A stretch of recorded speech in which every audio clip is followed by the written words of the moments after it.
Você já tentou de tudo para ajudar uma criança a lidar com as crises de raiva, mas nada parece funcionar? Talvez o que esteja faltando seja um bom treino de habilidades sociais. E é isso mesmo que você ouviu. Muitas vezes as explosões emocionais estão ligadas a uma combinação de fatores e a ausência de habilidades sociais pode ser um deles. Então fica comigo aqui nesse vídeo porque eu vou te mostrar quais são as duas principais habilidades que você precisa treinar nesses casos e vou te apresentar alguns recursos para você utilizar. Se você ainda não me conhece, meu nome é Daniela, eu sou psicóloga infantil já há 11 anos e além de atender crianças, eu também sou fundadora da Fábrica de Recursos Terapêuticos, uma plataforma onde eu ajudo outras psicólogas a desenvolverem uma prática clínica mais intencional e, claro, super criativa.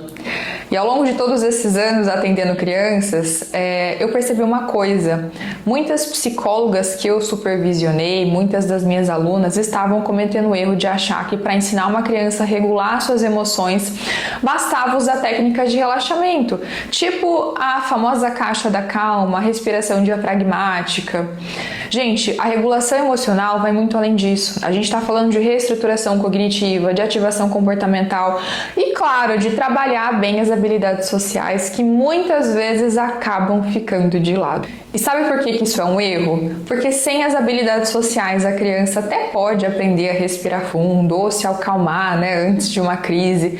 Mas e depois? Como que ela vai lidar com as situações que realmente desencadearam essas emoções? Como que ela vai resolver conflitos, pedir ajuda ou até conseguir expressar aquilo que ela está sentindo? Se a gente não ensina essas habilidades, todo o resto do trabalho perde força. A criança pode até conseguir controlar a raiva naquele momento específico, mas sem essas ferramentas ela continua vulnerável nessas situações do dia a dia que geram estresse. Pensa numa criança que já é mais velha, que é mais agressiva e vive tendo explosões de raiva. Ela chega para ser atendida e a psicóloga utiliza como única estratégia a caixa da calma, um recurso que é ótimo para aquele momento de crise. Quando ela se irrita, ela vai para a caixa, ela faz alguns exercícios de respiração e ela até consegue se acalmar por um tempo. Mas o que acontece quando ela sai da caixa? Gente, a situação que deixou ela irritada muitas vezes ainda está lá. E como ela não aprendeu outras formas de lidar com o problema, a próxima crise é só uma questão de tempo. Agora compara isso com uma outra criança que, além de aprender a se acalmar, ela também aprendeu a se expressar de uma forma respeitosa, a entender o que ela está sentindo. Quando surge um conflito, ao invés de partir para agressão ou de gritar, ela consegue parar, ela consegue pensar, ela consegue negociar, resolver o problema de forma mais fácil. Ela sabe dizer o que incomoda, ela sabe encontrar uma solução sem precisar explodir.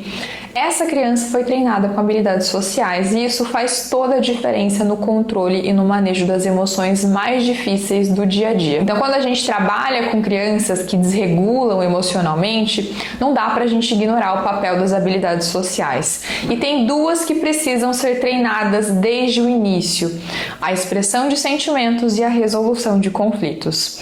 Essas, gente, são fundamentais, porque pensa comigo, do que adianta a criança se acalmar se ela não sabe dizer o que ela está sentindo, ou se ela não consegue resolver o problema que causou aquela raiva, aquela explosão. Conforme a criança cresce, outras habilidades e capacidades vão se desenvolvendo, mas no começo essas duas precisam estar no centro do seu plano de intervenção. São elas que vão dar a base para que ela consiga se regular e depois lidar melhor com as situações. Quando a criança aprende a se expressar, aprende a colocar em palavras o que ela está sentindo, ela começa a entender melhor as suas emoções e diminui essas explosões. E quando ela aprende minimamente a resolver conflitos, ela passa a ter ferramentas para enfrentar essas situações que antes desestabilizavam. Se você prestar atenção, isso cria um ciclo muito positivo, porque quanto mais ela consegue lidar com os desafios do dia a dia, mais segura e equilibrada ela se sente. E é aí que a gente realmente vê uma mudança de comportamento e uma regulação emocional mais consistente.